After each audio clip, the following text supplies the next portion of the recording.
Triangular classes. मैं सागर कुमार आज class 9 की सेकेंड चैप्टर को स्टार्ट करने जा रहे हैं। दोस्तों ये जो सेकेंड चैप्टर है जिसका नाम है is matter around us pure, तो ये तो जो फर्स्ट चैप्टर है वो टोटली मैटर के स्ट्रक्चर पर डिफाइन किया था, जिसमें हम लोगों ने मैटर के जो फिजिकल और केमिकल स्टेट होते हैं उस पर हम लोगों ने पढ़े थे। और बात करते हैं मैटर की, तो मैटर के 2 स्टेट होते हैं, एक फिजिकल स्टेट और एक केमिकल स्टेट। ये कितने स्टेट होते हैं? 2 स्टेट, एक फिजिकल स्टेट और केमिकल स्टेट। फिजिकल स्टेट की बात करते हैं दोस्तों, तो जो सॉलिड लिक्विड गैस होती है, जो सॉलिड लिक्विड गैस होती है वो क्या होती है? मैटर की फिजिकल स्टेट होती है। क्या होती है? मैटर की फिजिकल स्टेट होती है। और बात करते हैं मैटर की केमिकल स्टेट की, तो केमिकल स्टेट पे मैटर के कितने क्वालिटी होते हैं दोस्तों? केमिकल स्टेज पे बात करें तो केमिकल पे मैटर के सिर्फ 2 स्टेज होंगे। कितने स्टेज होंगे? अगर हम बात करते हैं यहाँ से मैटर की, तो मैटर को केमिकल पे क्लासिफिकेशन करते हैं तो कितने स्टेज होते हैं? स्टेट होते हैं मैटर के 2, एक प्योर मैटर और एक इम्प्योर मैटर। मैटर की केमिकल स्टेज पे कितने स्ट्रक्चर होते हैं या कितने क्लासिफिकेशन होते हैं? 2। कौन कौन? एक प्योर मैटर और एक इम्प्योर मैटर। अब बात करते हैं प्योर मैटर क्या होता है और इम्प्योर मैटर क्या होता है। तो जो प्योर मैटर और इम्प्योर मैटर का क्लासिफिकेशन का जो बेस है वो मैटर के कंस्टिट्यूएंट पार्टिकल पे किया गया है। ये जो क्लासिफिकेशन किया गया है दोस्तों किसके बेसिस पे किया गया है? मैटर के कंस्टिट्यूएंट पार्टिकल के बेसिस पे किया गया था। और जो हम फिजिकल क्लासिफिकेशन किए थे सॉलिड लिक्विड गैस, वो किस पे किया गया था? वो मैटर के इंट्रामोलिक्यूलर फोर्स और इंट्रामोलिक्यूलर स्पेस पे किया गया था। उसके ही बेसिस पर मैटर को क्या किया गया था? 3 पार्ट में डिवाइड किए थे, सॉलिड लिक्विड गैस। लेकिन यहाँ जो हम सेकेंड चैप्टर में मैटर की क्लासिफिकेशन करते हैं दोस्तों, ये मैटर के किस पे किया जाता है? मैटर के कंस्टिट्यूएंट पार्टिकल पे क्लासिफिकेशन किया जाता है। किस पे किया जाता है? मैटर के कंस्टिट्यूएंट पार्टिकल पे किया जाता है। What do mean by constituent particle? तो मैटर जिस सब्सटेंस से जिस पार्टिकल से मिलकर बना होता है, मैटर या सब्सटेंस जिस पार्टिकल से मिलकर बना होता है उन्हीं पार्टिकल को क्या कहते हैं? हम कंस्टिट्यूएंट पार्टिकल कहते हैं। या बोल सकते हैं which particle made from substance, which particle made from substance is called constituent particle. तो इसी कंस्टिट्यूएंट पार्टिकल के बेसिस पे हम लोग मैटर को कितने पार्ट में डिवाइड करते हैं? 2 पार्ट में, प्योर मैटर और इम्प्योर मैटर। प्योर मैटर क्या होता है? तो विच मैटर या विच सब्सटेंस, वैसा मैटर या वैसा सब्सटेंस जिसके पूरे के पूरे कंस्टिट्यूएंट पार्टिकल क्या हो दोस्तों? सेम हो। क्या हो? सेम हो। जैसे हम बात करते हैं दोस्तों ये सोडियम का अगर मेटल ले लें, सोडियम के क्या ले लें दोस्तों? मेटल ले लें। तो सोडियम के मेटल में, सोडियम के पूरे मेटल में क्या रहेगा? सोडियम के सारे कंस्टिट्यूएंट पार्टिकल किसके होंगे दोस्तों? सोडियम के ही होंगे। तो सोडियम को हम लोग क्या कर सकते हैं? प्योर सब्सटेंस या प्योर मैटर कह सकते हैं। ठीक वैसे यदि बात करते हैं NaCl की, किसकी बात करते हैं दोस्तों? NaCl जो कि साल्ट होता है। तो साल्ट का जो पूरा कंस्टिट्यूएंट पार्टिकल होगा, यदि हम 1 कप या 1 ग्लास साल्ट लेते हैं तो पूरी की पूरी कंस्टिट्यूएंट पार्टिकल क्या होती है दोस्तों? सोडियम क्लोराइड ही होती है। तो इस बेसिस पर हम क्या कर सकते हैं दोस्तों कि साल्ट भी क्या है? एक प्योर सब्सटेंसेज है। ठीक वैसे ही क्या देख सकते हैं दोस्तों? H2O की बात करें, क्या दोस्तों बात करें? H2O की। तो जो हम वाटर पीते हैं, वाटर का भी सारे कंस्टिट्यूएंट पार्टिकल में क्या होता है? हाइड्रोजन और ऑक्सीजन। क्या होता है? हाइड्रोजन और, तो हाइड्रोजन और ऑक्सीजन ही होता है। तो इनके हर एक पार्टिकल में क्या होता है? कंस्टिट्यूएंट पार्टिकल इक्वल होते हैं। कंस्टिट्यूएंट पार्टिकल क्या होते हैं? इक्वल होते हैं। और वो फिक्स रेशियो में भी होते हैं। और वो किस रेशियो में होते हैं? इसीलिए इनको क्या कहा जाता है दोस्तों? प्योर सब्सटेंस कहा जाता है। तो प्योर सब्सटेंसेस क्या होते हैं दोस्तों? वैसे मैटर या सब्सटेंस जिनके कंस्टिट्यूएंट पार्टिकल हर जगह पे क्या हो? इक्वल हो। क्या हो? इक्वल हो या एक फिक्स रेशियो में वो प्रिपेयर किए गए हों, उन्हें हम क्या कहते हैं? प्योर सब्सटेंस कहते हैं। क्या कहते हैं दोस्तों? प्योर सब्सटेंस कहते हैं। जस्ट बात करते हैं इम्प्योर सब्सटेंस की। हमने प्योर सब्सटेंस को समझा, अब किसकी बात करते हैं? Impure substance. इम्प्योर सब्सटेंस या मिक्सचर एक ही चीज है। इम्प्योर सब्सटेंस कहें या मिक्सचर कहें दोस्तों, कोई अंतर नहीं है। तो इम्प्योर सब्सटेंस या मिक्सचर क्या होता है? वैसे मैटर या वैसे सब्सटेंस जिनके कंस्टिट्यूएंट पार्टिकल हर जगह पे इक्वल नहीं हो, जिनके कंस्टिट्यूएंट पार्टिकल हर जगह पे इक्वल नहीं हो और ना तो वो किसी भी फिक्स रेशियो में नहीं बने हो। जैसे दोस्तों बात करते हैं हम एयर की। किसकी बात करते हैं दोस्तों? एयर की। एयर में दोस्तों क्या होते हैं? 71% नाइट्रोजन होता है, 21% ऑक्सीजन होता है, 0.33% क्या होता है? कार्बन डाइऑक्साइड होता है। तो क्या एयर के सारे कंस्टिट्यूएंट पार्टिकल इक्वल हैं हर जगह पे? नहीं, इसमें नाइट्रोजन ज़्यादा, ऑक्सीजन कम है, कहीं पे कोई ज़्यादा है, कहीं पे कुछ कम है।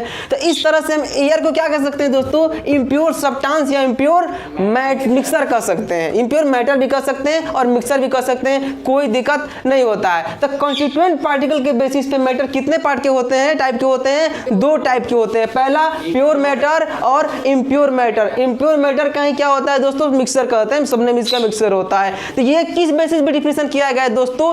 कंस्टिट्यूएंट पार्टिकल पे। किस पे? यदि कंस्टिट्यूएंट पार्टिकल हर जगह पे सेम हो, हर जगह पे, और नहीं तो कंस्टिट्यूएंट पार्टिकल फिक्स रेशियो में हो। किस में हो? फिक्स रेशियो में हो, तो उस मैटर को कौन सा मैटर कहेंगे हम? प्योर मैटर कहेंगे। और यदि कंस्टिट्यूएंट पार्टिकल हर जगह पे इक्वल नहीं हो, हर जगह पे इक्वल, तो उसे कौन सा मैटर कहेंगे? इम्प्योर मैटर या मिक्सर कहेंगे। ये 2 बातें समझ में आए। अब हम लेक्चर को आगे बढ़ाते हैं, जिसे बात करते हैं प्योर मैटर। प्योर मैटर भी 2 पार्ट में डिवाइड हो जाता है। क्या हो जाता है दोस्तों? प्योर मैटर भी 2 पार्ट में डिवाइड हो जाता है। एक हो जाता है एलिमेंट और एक हो जाता है कंपाउंड। एक हो जाता है एलिमेंट और एक हो जाता है कंपाउंड। तो बात करते हैं दोस्तों एलिमेंट क्या होता है। तो ये ही एलिमेंट और कंपाउंड दोनों के दोनों क्या होते हैं दोस्तों? प्योर सब्सटेंस होते हैं। इनमें क्या डिफरेंस होता है? तो एलिमेंट क्या होता है, पहले इसको समझते हैं। एलिमेंट एक ऐसा प्योर सब्सटेंस होता है। कैसा सब्सटेंस होता है दोस्तों? एलिमेंट एक ऐसा प्योर सब्सटेंस होता है जिसमें केवल ओनली 1 टाइप के एटम पाए जाते हैं। यहाँ पर बहुत बच्चों को कंफ्यूजन हो जाता है कि 1 टाइप के एटम को ही वो लोग प्योर सब्सटेंस कहने लगते हैं। लेकिन यहाँ पे अंतर समझेंगे कि प्योर सब्सटेंस में क्या होता है। कंस्टिट्यूएंट पार्टिकल हर जगह पे इक्वल होते हैं। क्या होते हैं? कंस्टिट्यूएंट पार्टिकल हर जगह पे इक्वल होते हैं। वो कंस्टिट्यूएंट पार्टिकल एक सिंगल एटम भी हो सकता है और एक मॉलिक्यूल भी हो सकता है। ये जो अंतर है यहाँ पर समझ लेंगे। जो कंस्टिट्यूएंट पार्टिकल होता है वो कंस्टिट्यूएंट पार्टिकल एक सिंगल एटम भी हो सकता है और एक क्या हो सकता है? मॉलिक्यूल भी हो सकता है। बशर्ते इस कंस्टिट्यूएंट पार्टिकल को हर जगह पे क्या होना पड़ेगा? इक्वल होना पड़ेगा, नहीं तो फिक्स रेशियो में होना पड़ेगा, तभी वो मैटर क्या है? प्योर सब्सटेंस है। ये अंतर समझ में आया। अब बात करते हैं प्योर सब्सटेंस के कितने टाइप होते हैं? 2 टाइप होते हैं। कितने टाइप होते हैं? 2 टाइप होते हैं। कौन कौन? एलिमेंट और कंपाउंड। एलिमेंट क्या होता है दोस्तों? तो which type of pure substance, which type of have only 1 type of atom. ऐसा प्योर सब्सटेंस जिसके पास केवल एक ही टाइप का एटम हो। कितने टाइप का एटम हो? एक ही टाइप का एटम हो, उसे क्या कहते हैं दोस्तों? एलिमेंट कहते हैं। हम यहाँ पर एक क्या करें दोस्तों? आयरन का पाउडर भर दें। एक बॉक्स में क्या करें? टोटल क्या कर दे दोस्तों? आयरन का पाउडर भर दें। तो इसमें केवल किसके एटम पाए जाएंगे? आयरन के। तो इसे हम लोग क्या कहेंगे दोस्तों? एलिमेंट कहेंगे। क्या कहेंगे? एलिमेंट कहेंगे। लेकिन हम यहाँ पे दोस्तों एक ग्लास में सोडियम क्लोराइड रख दें, यानी साल्ट रख दें। क्या रख दें? तो ये प्योर सब्सटेंस तो है, क्योंकि इसके पूरे पार्ट में कंस्टिट्यूएंट पार्टिकल क्या होंगे? इक्वल होंगे। तो ये प्योर सब्सटेंस है। क्या ये एलिमेंट है? नहीं, ये एलिमेंट नहीं है। क्यों? क्योंकि इसमें एक टाइप से ज्यादा एटम है। मोर टाइप्स ऑफ 1 एटम है। इसमें 2 टाइप्स के एटम है। क्या है दोस्तों? एक सोडियम का एटम है और एक क्लोरीन का एटम है, इसलिए ये एलिमेंट नहीं है। तो एलिमेंट होने के लिए क्या करना पड़ेगा दोस्तों? फर्स्ट क्राइटेरिया कि एलिमेंट के लिए क्या होना पड़ेगा? पहले उसे प्योर सब्सटेंस होना पड़ेगा। यानी हर जगह पे कंस्टिट्यूएंट पार्टिकल क्या होने चाहिए? सेम होने चाहिए। उसके बाद पूरे पार्टिकल में ही क्या होनी चाहिए? एक टाइप के एटम होने चाहिए, तभी कोई सब्सटेंस एलिमेंट होगा, नहीं तो एलिमेंट नहीं होगा। तभी कोई सब्सटेंस एलिमेंट होगा। तो बोलो एलिमेंट के लिए कितने क्राइटेरिया? 2। फर्स्ट वो प्योर सब्सटेंस होनी चाहिए। दूसरी उसके पास केवल ओनली 1 टाइप के एटम ही होने चाहिए, तभी वो एलिमेंट है, वरना वो एलिमेंट नहीं है। आगे बात करते हैं दोस्तों। तो एलिमेंट भी 2 टाइप में बढ़ जाता है। एलिमेंट भी कितने टाइप में बढ़ जाता है दोस्तों? 2 टाइप में बढ़ जाता है। एक होता है मेटेलिक और एक होता है नॉन मेटेलिक। एलिमेंट कितने टाइप में हो जाता है दोस्तों? 2 टाइप में हो जाता है। एक होता है मेटेलिक एलिमेंट और एक होता है non metallic element. Metallic element क्या होते हैं दोस्तों? Which type of which type of element. Element कितने टाइप में बढ़ता है दोस्तों? 2 टाइप में, मेटेलिक एलिमेंट और नॉन मेटेलिक एलिमेंट। ऑब्वियसली जानते हैं वैसे एलिमेंट जो मेटल की प्रॉपर्टी को ऑक्यूपाई करें, वैसे एलिमेंट जो मेटल की प्रॉपर्टी को ऑक्यूपाई करें वो मेटेलिक एलिमेंट कहलाएंगे, और वैसे एलिमेंट जो नॉन मेटल की प्रॉपर्टी को ऑक्यूपाई करते हैं वो क्या कहलाते हैं? मेटल की प्रॉपर्टी क्या होती है दोस्तों? जानते हैं मेटल की प्रॉपर्टी होती है कि all metal are release electron. सारे मेटल क्या करते हैं, इलेक्ट्रॉन को रिलीज करते हैं, और नॉन मेटल इलेक्ट्रॉन को क्या करते हैं, गेन करते हैं। तो हम क्या ये कह सकते हैं दोस्तों कि वैसा एलिमेंट जो इलेक्ट्रॉन को रिलीज करे, वैसा एलिमेंट जो इलेक्ट्रॉन को, वो कैसा एलिमेंट करे होगा, मेटालिक एलिमेंट होगा। वैसा एलिमेंट जो इलेक्ट्रॉन को गेन करे वो क्या कहलाएगा, नॉन मेटालिक एलिमेंट कहलाएगा। तो यहां से हमारा दोस्तों एलिमेंट खत्म हुआ। अब बात करते हैं कंपाउंड की। किसकी दोस्तों, कंपाउंड क्या होता है। तो कंपाउंड की भी दो कैटेगरिया होने, जिस तरह एलिमेंट की दो कैटेगरिया की, पहली बात एलिमेंट को क्या होना पड़ेगा, प्योर सब्सटेंस होना पड़ेगा, और उसके पास only one type of atom होने चाहिए, तो वो सब्सटेंस क्या होगा, एलिमेंट होगा। वैसे ही कंपाउंड को भी, कंपाउंड होने के लिए कितने कैटेगरिया को फॉलो करना पड़ेगा, दो। फर्स्ट कैटेगरिया की कंपाउंड को भी क्या होना पड़ेगा, पहले प्योर सब्सटेंस होना पड़ेगा। दूसरी बात, इनमें जो कॉन्स्टिट्यूएंट एटम होंगे या पार्टिकल होंगे उनको क्या होना पड़ेगा, एक फिक्स रेशियो में ही होना पड़ेगा। जैसे में जो सोडियम और क्लोराइड है दोस्तों, या H2O है, ये क्या होता है, ये कंपाउंड है। क्यों, तो ये प्योर सब्सटेंस से वाटर के पूरे पार्टिकल में क्या होता है दोस्तों, कॉन्स्टिट्यूएंट इक्वल H2O का ही होता है। तो प्योर सब्सटेंस होने के बाद से ये जो दो टाइप्स के एटम होते हैं इनको क्या होना पड़ता है, फिक्स रेशियो में लाई करना पड़ता है। जैसे में वाटर कितना रेशियो में लाई होता है दोस्तों, 1:8, 1:8। और एक और कैटेगरी को फॉलो करना पड़ता है, इनके पास जो कॉन्स्टिट्यूएंट पार्टिकल होता है, सबसे इंपॉर्टेंट जो कंपाउंड की प्रॉपर्टी है वो क्या है दोस्तों, कंपाउंड के पास जो कॉन्स्टिट्यूएंट पार्टिकल होते हैं वे इनका क्या करते हैं, अपोजिट नेचर रखते हैं। क्या रखते हैं, कंपाउंड के पास जो कॉन्स्टिट्यूएंट पार्टिकल होता है, कंपाउंड उनसे क्या रखते हैं, अपोजिट नेचर रखते हैं। जैसे हम लोग जो जानते हैं वाटर किससे बनता है, हाइड्रोजन और ऑक्सीजन से। हाइड्रोजन की आइडेंटिटी क्या होती है, साउंडली बर्न। हाइड्रोजन की क्वालिटी क्या होती है, soundly burn. Oxygen help to burn, oxygen को आग लगाने में सहायता करता है, और हाइड्रोजन साउंड के साथ जलता है। जब दोनों मिल जाते हैं दोस्तों तो आग को क्या कर देते हैं, बुझा देते हैं, आग को क्या कर देते हैं। तो ये हम कह सकते हैं कि कंपाउंड के पास क्या होती है, opposite nature of its constituent particle. तो कंपाउंड में कितनी बात समझे कि पहली बात, कंपाउंड को प्योर सब्सटेंस होना पड़ेगा।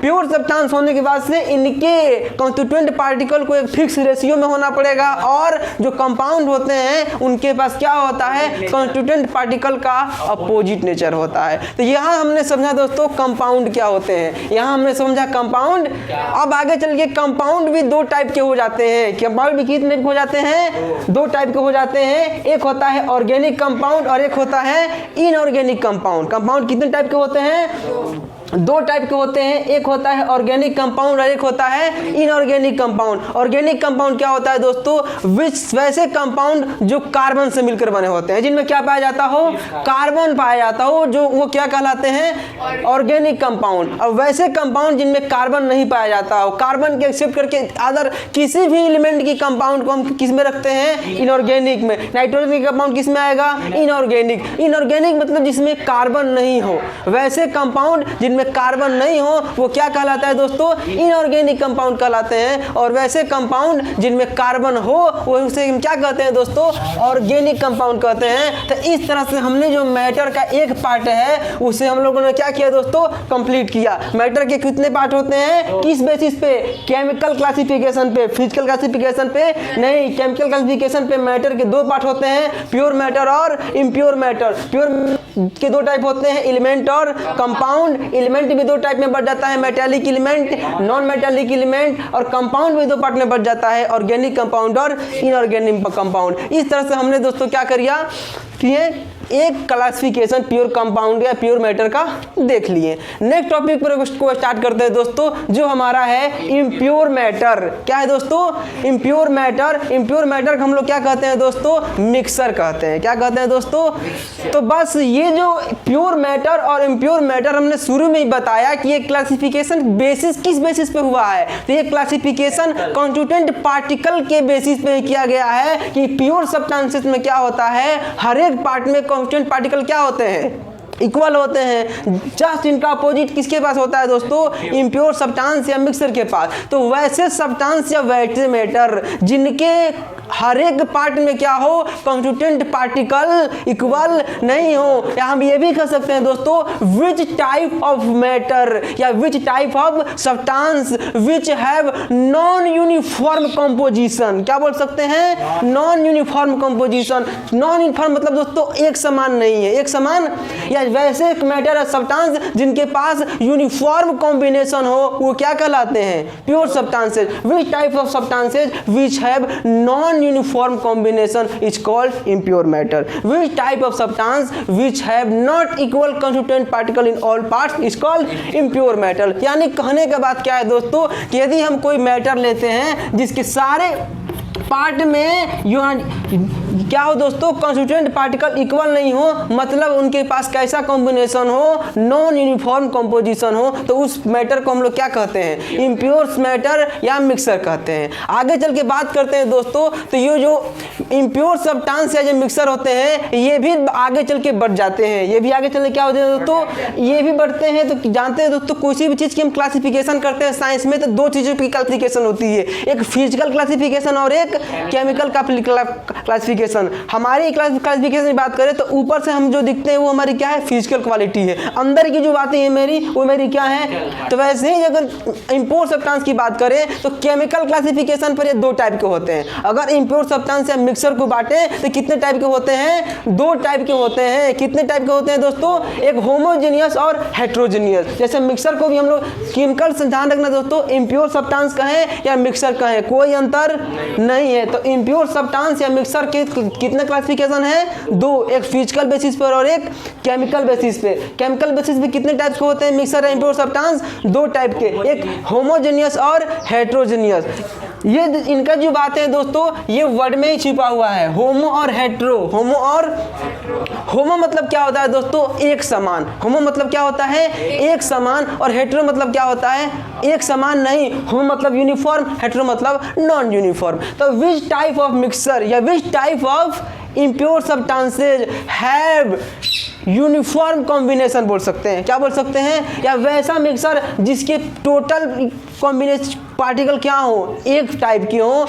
कॉन्स्टिट्यूएंट पार्टिकल जो मिक्सर के होते हैं उन्हें क्या कहते हैं? हम होमोजेनियस कहते हैं। जैसे हम अगर वाटर को और साल्ट को सॉल्यूशन तैयार करें, वाटर और साल्ट को मिक्सिंग करें, तो साल्ट के कॉन्स्टिट्यूएंट पार्टिकल और वाटर के कॉन्स्टिट्यूएंट पार्टिकल क्या हो? सेम हो जाते हैं। तो उसे हम लोग क्या कहते हैं दोस्तों? होमोजेनियस कहते हैं। और यदि हम एक सैंड और वाटर क्या यदि बनाते हैं तो सैंड नीचे क्या हो जाएगा दोस्तों? सेंडिमेंटेशन करके बैठ जाएगा, वाटर अलग हो जाएगा। तो इनमें कॉन्स्टेंट पार्टिकल इक्वल नहीं होने के कारण इस सॉल्यूशन को क्या करते हैं दोस्तों? हेट्रोजेनियस मिक्सर कहते हैं या इम्प्योर सब्सटेंस कहते हैं। ये तो हुई बात दोस्तों समझने के लिए। डिफिनीशन कैसे बनाएंगे? तो हेट्रोजेनियस और होमोजेनियस को समझने के लिए हम कुछ पैरामीटर लेते हैं। हम कुछ क्या लेते हैं दोस्तों? पैरामीटर लेते हैं। वो पैरामीटर क्या है दोस्तों? पहली होती है पैरामीटर वो रिफरेंस। क्या होती है दोस्तों? रिफरेंस और डेंसिटी, कंसंट्रेशन और टेम्परेचर। ये चार पैरामीटर लेते हैं। किन के लिए दोस्तों?